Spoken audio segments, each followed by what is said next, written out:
بسم اللہ الرحمن الرحیم نحمده ونصلی علی رسولہ الکریم اما بعد فاعوذ باللہ من الشیطان الرجیم بسم اللہ الرحمن الرحیم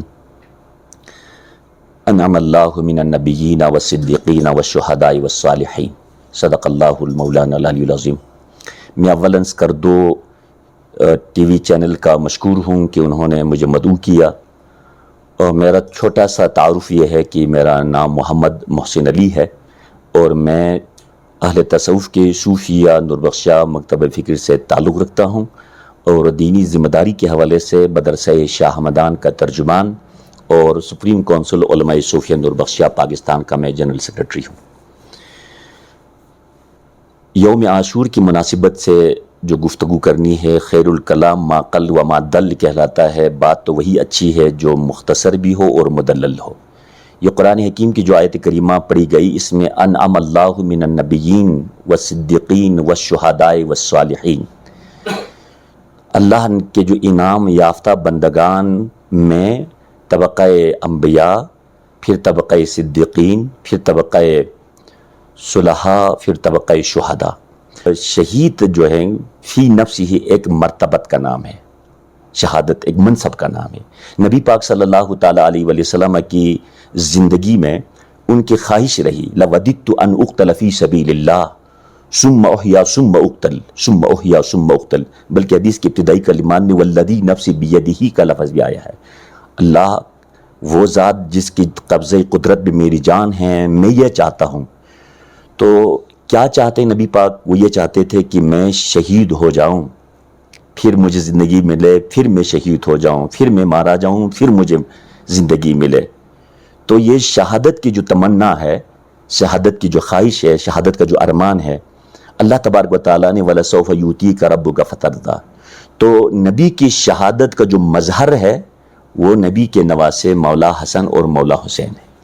مولا حسن نے نبی پاک صلی اللہ تعالیٰ علیہ وسلم کی شہادت سری کو، اور مولا حسین نے جناب رحمت عالم صلی اللہ تعالیٰ علیہ وآلہ وسلم کی شہادت جہری کو، ان دونوں شہادتوں کا منبع اور مظہر بننے کے لیے حسنین کریمین اللہ رب العزت نے حضور پاک صلی اللہ تعالیٰ علیہ وآلہ وسلم کو عطا کیے تھے کہ جب حسن پیدا ہو گئے تو حسن نام رکھا، جب حسین پیدا ہو گئے تو حسین نام رکھا۔ یہ دونوں نام اللہ نے پردے میں رکھے تھے، بلکہ لوگوں نے احادیث میں کہ یہ جنت کے ناموں میں سے نام تھا جو زمین پہ اتارے گئے، کیونکہ شہادت کا مرتبہ ایسا عظیم تھا کہ ان دونوں کو ملا کر الحسنہ بنتا ہے، اور الحسنہ کا جو عربی میں معنی کیا ہے ہی الشہادہ لأنہا حسنۃ العواقب، یہ حسنہ شہید ہونے کا معنی ہے، کیونکہ اس سے بڑا خوش انجام، اچھا انجام کا کوئی کام دنیا میں ہے ہی نہیں ہے۔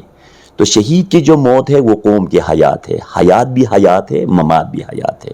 تو یوم عاشور دراصل مصطفیٰ صلی اللہ تعالیٰ علیہ وسلم کے نواسۂ رسول مولا حسین علیہ السلام کی شہادت کا چرچا کرنا، ان کی شہرت کرنا، اور اس کے اندر موجود فلسفے کو، درس کو اخذ کر لینا، اور اس پیغام کو عام کر لینا کہ صبر پر کس طرح عمل کرنا ہے، شکر پر کیسے عمل کرنا ہے، خیرات کیسے دینی ہے، حوصلہ کیسے بڑھانا ہے، بہن کو کیسے اپنے ساتھ رکھنا ہے، بھائیوں کی تربیت کیسے کرنی ہے، بچہ کس طرح اپنے ساتھ سلانا ہے، اور جب وقت قربانی آئے تو کس طرح قربانی کے لیے پیش کرنا ہے۔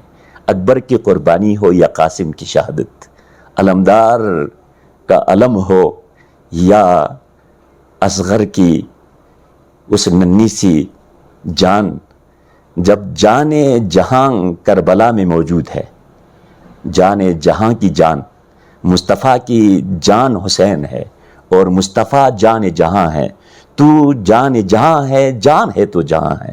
تو آج کائنات کے اندر کوئی جان ہے تو وہ خون حسین کی وجہ سے ہے۔ اس چمن کو آج اگر کوئی سیرابی ملی ہے، کوئی سبز اگا ہے، تو یہ حسینی اس قربانیوں کے نتیجے میں ہے کہ مولا حسین کی عظمت، مولا حسین کی شہادت میں پنہا وہ فلسفہ، یہی وجہ ہے کہ حضور پاک صلی اللہ علیہ وسلم نے فرمایا الحسین منی وانا من الحسین، حسین مجھ سے ہے اور میں حسین سے ہوں۔ یقیناً باپ سے تو بیٹا ہوتا ہے، لیکن بیٹے سے باپ کا ہونا، نانا سے تو نواسا ہوتا ہے، لیکن نواسے سے نانا کا ہونا، یہاں پر مصطفیٰ یہ پیغام دینا چاہ رہا تھا کہ یہ شہادت جو حسین کے جسم پر تلواروں، تیغ، تفنگ، نیزوں کی شکل میں جو حسین کا جسم انتخاب کیا ہے، یہ جسم دراصل مصطفیٰ کا جسم ہے. یہاں خون مصطفیٰ کا ہے، یہاں تربیت مصطفیٰ کی ہے، یہاں صبر مصطفیٰ نے سکھایا ہے، یہاں شکر مصطفیٰ نے سکھایا ہے. اس لیے مولا حسین نے آج کے روز جب کربلا کی تپتی ہوئی ریت پر آخری سجدہ کیا تو رب کے حضور، اے اللہ تسلیم لامرہ ورضا لقضائہ، میں نے تیرے امر کا احترام کیا، اس کو مان لیا، ورضا لقضائہ، جو تیرا فیصلہ تھا اس پر میں راضی ہوا. جب رب راضی تو سب راضی. اللہ نے فرمایا یا ایتھا النفس المطمئنہ ارجعی الی ربک راضیۃ مرضیہ فادخلی فی عبادی وادخلی جنتی. یہی تو اطمینان پانے والے نفوس ہیں. اے اطمینان پانے والے نفس حسین نے اس کائنات کے اندر اطمینان حاصل کیا ہے، اور جن کو اطمینان ملتا ہے دراصل انہی کو جنت ملتی ہے. یہ تو جنت کے سرداروں کا سردار ہے، جنت کے نوجوانوں کا سردار ہے، سید الشباب اہل الجنہ. جیسے مجدہ اوپر سے سنایا جا رہا تھا، حسین کا سجدہ بڑی تیزی سے نیچے گر رہا تھا. اللہ کا مجدہ، حسین کا سجدہ. اور قانون قدرت نے افلاک میں اعلان کر دیا کہ قدسیان فلک ذرا کربلا چل کے دیکھو کہ میرا بندہ جب میری طرف چل کے آتا ہے تو وہ قدموں پہ چل کے نہیں آتا بلکہ سجدوں کے بل چل کر میری طرف آتا ہے. تو درس حسینی میں سجدہ عظیم ایک تربیت کا نام ہے، ایک اثر کا نام ہے. جو میں سر بسجدہ ہوا تو زمین سے آنے لگی صدا، تیرا دل ہے صنم آشنا، تجھے کیا ملے گی نماز میں. میری اور آپ کی نماز کا تو یہ معاملہ ہے، لیکن حسین کا سجدہ نہ مسجد میں، نہ کعبہ میں، نہ بیت اللہ کے سائے میں. نماز عشق ادا ہوتی ہے تلواروں کے سائے میں. اللہ کی حضور دعا ہے کہ رب ذوالجلال ہمیں محبت حسین کے ساتھ درس حسین سے سبق لے کر اپنے دین، اپنی دنیا اور اپنی آخرت کو سنوارنے کی توفیق عطا فرمائیں. وما علینا الا البلاغ المبین.